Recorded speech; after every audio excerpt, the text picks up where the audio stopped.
Hello, listeners, from Roy Damari of Insam, speaking to you after this cold spell we've had this week, and well after my trip to Nova Scotia, Maine, and Dallas.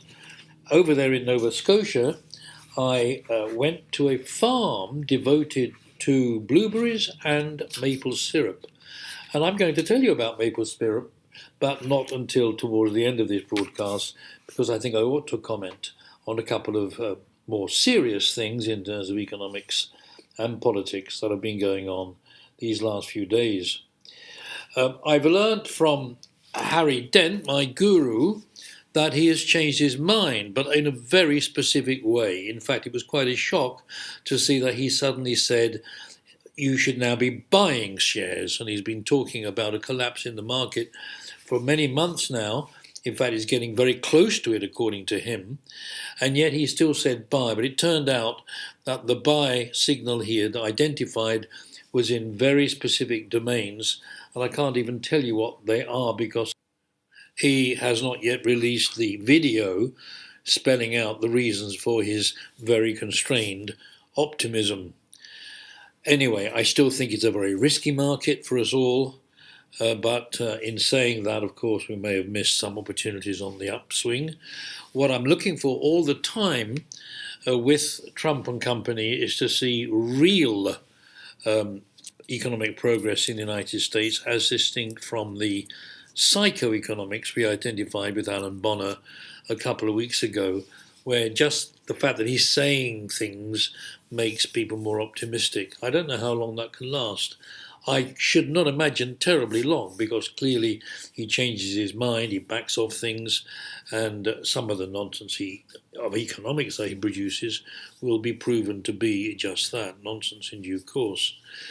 Now, there is a theme on economics I should mention, which is that the Americans are going for ever longer auto loans, and it's not really a surprise until you see a real datum, as it were. But did you know the great majority of cars in the United States are bought on what we always used to call the never never?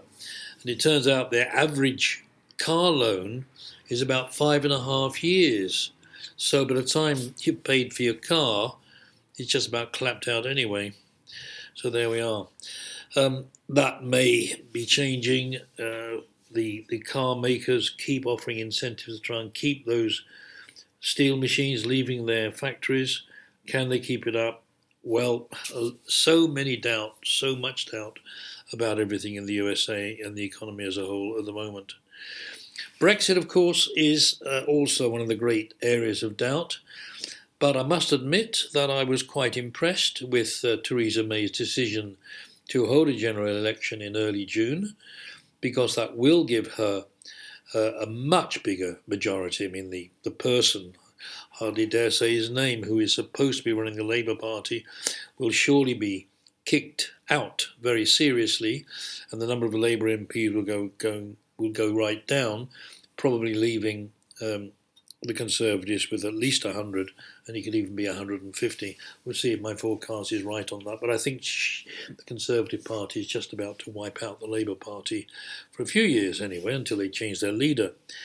The idea is that she will then not have to contend with, as it were, an opposition within the Conservative Party, within the Conservative MPs. And that opposition has two bents. One is the bent that says we don't like Brexit anyway, and we'll just go along with it unwillingly. And the other is the group who say Britain doesn't need anybody else, we're wonderful, we stand alone, so we can just say go away completely, and that's called a hard Brexit. It's a very foolish position in my view, and it's certainly a foolish position in the view of Theresa May. So she'll be looking for a negotiated deal with the European Union, which allows continued trade, preferably a single market. Whether or not she gets it, we'll see, but at least she won't have to contend with opposition within the Conservative ranks. Now, to talk about maple syrup. On my last day in Nova Scotia, when we headed north across the small amount of land that joins Nova Scotia to New Brunswick, and then drove a lot along very empty but wide highways in New Brunswick to enter Maine by a border crossing, which was rather nice. Just asked a few questions sitting in the car. Not much more, really, than you would get within Europe. None of this 1 hour interrogation and aggression that I've had on so many other occasions crossing the land border from Canada into the USA.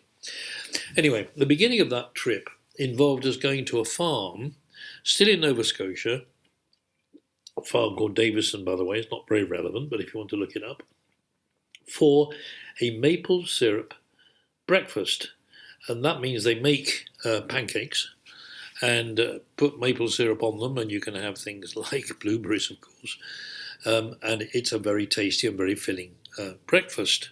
Then we got into watching them make maple syrup. It turns out that maple syrup is only made for about a fortnight every year. The sap, which is the raw material for the syrup, is apparently made down in the roots the previous June. They're very precise in saying June. And then come early April, in the following spring, the sap starts rising. Now, it's not like there are blood vessels through which it goes. It just somehow goes up through the trunk. And according to the size of the trunk, you might hammer in 1, 2, or 4 spigots, maybe 3, but it's probably 1, 2, or 4, depending on the size of the diameter of the tree. Now, the old days, you would put some sort of bucket underneath the spigot, and it would catch the sap. But no, that's not the way it's done today, and it's really quite an engineering feat. Basically, we're talking about thousands, or at least 1,000 trees, not mucking around with hundreds or tens. And the spigots in the trunk are all joined to a network of tubes which run through the forest. Ideally, the tubes run downhill, but they are still under vacuum. It's not a huge vacuum, but it is, I think I worked it out, about 15 or 20% of an atmosphere. So you understand a tube which is being squashed in from the outside because it's under vacuum has to have fairly thick walls. They're very thin looking tubes, but that's enough. And then for about a fortnight, tanks are filled with this sap. The sap is only about 3% sugar. Of course, it's not just regular sugar, it's a very natural sugar, and it gives the flavour of maple syrup. And the first thing they do with it after they've collected quite a bit is to run it through a process called reverse osmosis, which I did learn about at school. I guess we all did. It's to do with removing water from a liquid which has a solvent in it, and sugar is the solvent in this case. So that removes about half of the water. We're still talking about 7% or something sugar content, so we've got a long way to go to get it down to maple syrup level, and that's done with an oven, but the oven is fairly long, and the syrup runs along it horizontally, and the flames from wood, not from coal or anything, but from wood, are allowed to play over the top of the start of its sap as it runs through the oven and evaporates off the water. At the other end, it is now thick enough to be syrup. They do in fact pass it through a filter to make it clear syrup, and then start putting it into various litre or half-litre containers for sale. If you happen to be there, you will pay only 10 Canadian dollars for a half-litre, which is much less than you have to pay in the shops. But it's a long way to go just to go to Mr. Davison's farm. It turns out that about 80% of the world's maple syrup production is actually in the province of Quebec. So what I saw in Nova Scotia was just a tiny fraction of what goes on in Quebec. And it does seem that the Canadians in general pretty well monopolise the maple syrup market, although there might be some made also in Maine, where you also see many fields of blueberries, which are red in colour at this time of the year, and that seems to go together with producing maple syrup. Mr. Davidson's farm was devoted mainly to harvesting blueberries, myrtle berries if you like, but they're called blueberries once they are cultivated, and then they go in for the maple syrup big time for the fortnight a year that the sap is rising. It's all great fun and very close to nature, and I wish him and his fellow maple syrup manufacturers lots of luck. I'll certainly be buying more myself. I'm grateful to Ron that he gives me total freedom in this broadcast, and I can occasionally move away from talking about financial markets and the macroeconomic scene and the political scene to tell you such things as how to make maple syrup. Enjoy it. Bye.